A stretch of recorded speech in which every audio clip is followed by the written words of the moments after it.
का माहित झालं, मग क्लास सुटल्यावर तवरी त्या मुलगा तिथंच राहिला. त्याच्या निष्काळजीमुळे जीव गेला ना. त्याही आज पाहिले असते तर त्याले माहिती झाली असती, चुरंग्यावर त्या जीव वाचला असता किंवा करताना त्याला कोणता अर्धा तास तर लागलाच असेल. त्याही तेवढ्या वेळात का नाही गेले? एक तर डोनेशन तर याही भरपूर मागते. हा, 2-2 लाख रुपये मागू शकते. आपण त्याच्या भरोश्यावर मुलं सोडतो. म्हणजे असे काळजी का नाही घेत? निष्काळजी कशी झाली? त्याच्यावर गुन्हा दाखल करा. मित्रांकडे यायले वाटलं टीचर लोकांनी घरी गेले असं. 15 दिवस झाले आले काऊन नाही. मग फोन केला नंतर तर नाही, आमची मुलं घरी नाही आले. कुठे गेले? मग पत्ता लावला तर रूमवर होते. कॉलेजला जात होते का? आल्यावर खूपच मारलं का ना त्या मुलांना. आता टीचर लोक खूपच मारले. हा आमचा दादू थोडासा भित्रा नाही का. नमस्कार, DIG न्यूज मध्ये आपले स्वागत आहे. चंद्रपूर जिल्ह्यातली मोठी आणि धक्कादायक बातमी. जनता करिअर कर्मचाऱ्यांच्या त्रासाला कंटाळून नीटची तयारी करणाऱ्या विद्यार्थ्याची आत्महत्या. आता बातमी विस्ताराने. चंद्रपूर शहरातील जनता करिअर लॉन्च या खाजगी कोचिंग इन्स्टिट्यूटमध्ये एका विद्यार्थ्याने आत्महत्या केल्याची घटना समोर आली आहे. नीट परीक्षेची तयारी करण्यासाठी त्याने या निवासी संस्थेत प्रवेश घेतला होता. धानुरा गावातील 17 वर्षीय मुलाने वसतिगृहातील खोलीत पंख्याला गळफास लावून आयुष्य संपवलं. ही घटना समजताच शैक्षणिक वर्तुळात खळबळ माजली. शिक्षण क्षेत्रात नावाजलेली अशी संस्थाच आणि तिथेच अशी घटना. लोकांच्या मनात मोठा प्रश्न निर्माण झाला आहे. काही महिन्यांपूर्वीच विद्यार्थ्याने कर्मचाऱ्यांकडून त्रास होत असल्याची माहिती पालकांना दिली होती.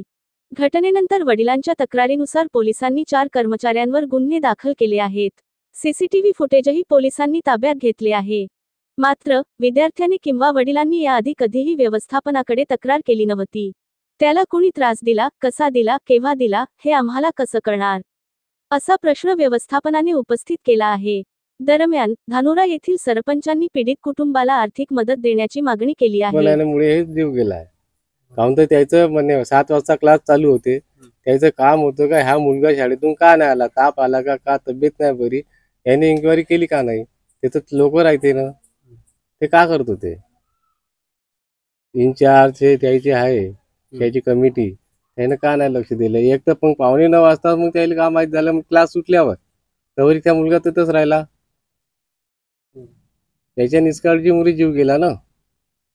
त्याही आज पाहिले असते तर त्याला माहिती झाली असती, चुरंग्यावर त्या जीव वाचला असता किंवा करताना त्याला कोणता अर्धा तास तर लागलाच असेल. त्याही तेवढ्या वेळात का नाही गेले? एक तर डोनेशन तर याही भरपूर मागते. हा, 2-2 लाख रुपये मागू शकते. आपण त्याच्या भरोश्यावर मुलं सोडतो. म्हणजे असे काळजी का नाही घेत? निष्काळजी कशी झाली? त्याच्यावर गुन्हा दाखल करा. मित्रांकडे यायले वाटलं टीचर लोकांनी घरी गेले असं. 15 दिवस झाले आले काऊन नाही. मग फोन केला नंतर तर नाही, आमची मुलं घरी नाही आले. कुठे गेले? मग पत्ता लावला तर रूमवर होते. कॉलेजला जात होते का? आल्यावर खूपच मारलं का ना त्या मुलांना. आता टीचर लोक खूपच मारले. हा आमचा दादू थोडासा भित्रा नाही का, असं मारायला मार खाण्याला करी नाही भाऊ कधीच का. तसं काही सांगितलं नाही, पण 2 महिन्या अगोदर वॉर्डनचं सांगत होता का तो मला 4 सर्व मुलांमध्ये मला काही बोलतो. एकदा तर हात ओढवतच घेऊन गेला म्हणे. त्याच्या पायी मी इथं राहत नाही म्हणून 2 महिने अगोदर म्हणला होता. पण आम्ही समजावून सांगलं का नाही बापू, काहीच होत नाही, तू मोठं मन करून राहा. 9 वाजता बोलणं झालं तर काहीच तसं वाटलं नाही. तो हसतो सुद्धा, काहीच असं सांगलं नाही. असं वाटलं का तुला की तो असं इतकं मोठं पाऊल उचलू शकते? नाही. पार्टनरची त्याचं जेव्हा म्हणजे त्याचं जमत नव्हतं हे तुला तरी सांगितलं होतं? हो, त्यानं मला सांगलं, घरी सांगलं. घरी पण 4 दिवसानंतर 4-8 दिवसानंतर सांगितलं. मग यापूर्वी सुद्धा ह्या कार्य लॉजमध्ये 10-15 पोरे पडून गेले अशी पण घटना समोर आली. त्यावेळी तुम्ही होते का तिथे? नाही, 2 मुलं पळून गेली तेव्हा होतो. त्याची काही भीती वगैरे होती का याला याच्या मनात? नाही. हे याच्यामुळे चौघामुळे. कोण कोण? प्रिन्सिपल आहे, वार्डनची इन्चार्ज जी मॅडम आहे, एक वार्डन आहे आणि ठाकरे आहे, हे चौघावर आम्ही केली आहे. हा बोला.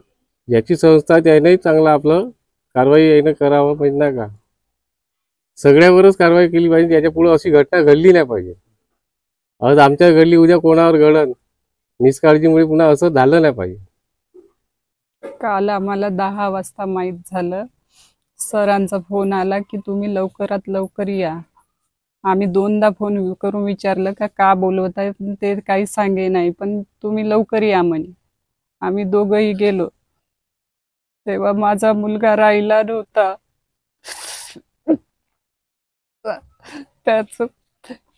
त्याचं स्वप्न आम्हाला काहीच माहित नव्हतं, पण तो खेळात खूप हुशार होता.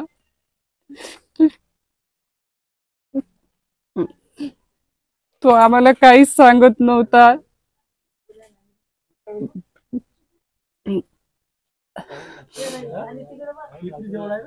आणि तो सुसाईड नोट मध्ये काहीतरी, मी हसत हसत आलो, हसत हसत इथं राहिलो, हसत हसतच हे राहिलो, पण आता मी शेवटचा येतच क्रिकेट खेळतो म्हणून म्हणला.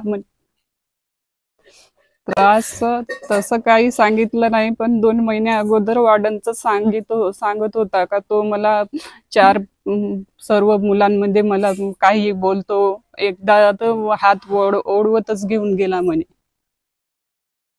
त्याच्या पायी मी इथं राहत नाही म्हणून 2 महिन्या अगोदर म्हणला होता. पण आम्ही समजावून सांगलं का नाही बापू, काहीच होत नाही, तू मोठं मन करून राहा.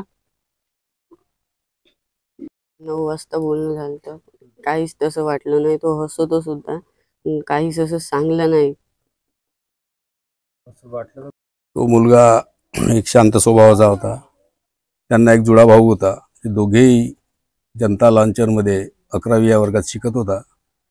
काल अचानक अशी दुर्दैवी घटनेचा निरोप आला आणि गावामध्ये जेव्हा माहीत झालं तेव्हा हळूहळू गावात एक मोठा शोककळा पसरला. गावातील लोक दुःखी झाले. ही घटना ही एक अशोभनीय आहे आणि ती जनता करिअरच्या जे प्रशासन आहे, त्यांचं व्यवस्थापक आहे, त्या व्यवस्थापकाच्या गलथानामुळे कदाचित झाली का, हा सुद्धा एक प्रश्न गंभीर उत्पन्न झाला.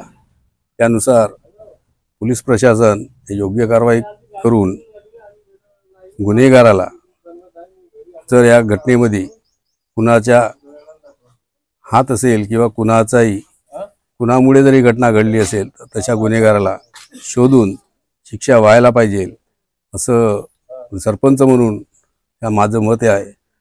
तर कुटुंबियांनी योग्य चौकशी करून आम्हाला न्याय द्या, अशी आर्त मागणी केली. रामनगर पोलिसांनी घटनेचा अधिक तपास सुरू केला आहे. पीडित परिवाराचा जळजळीत प्रश्न, लाखो रुपये देऊनही मुलं सुरक्षित नाहीत, तर मग शिक्षण कशासाठी? Ganesh Adlur, DIJ news desk, Chandrapur.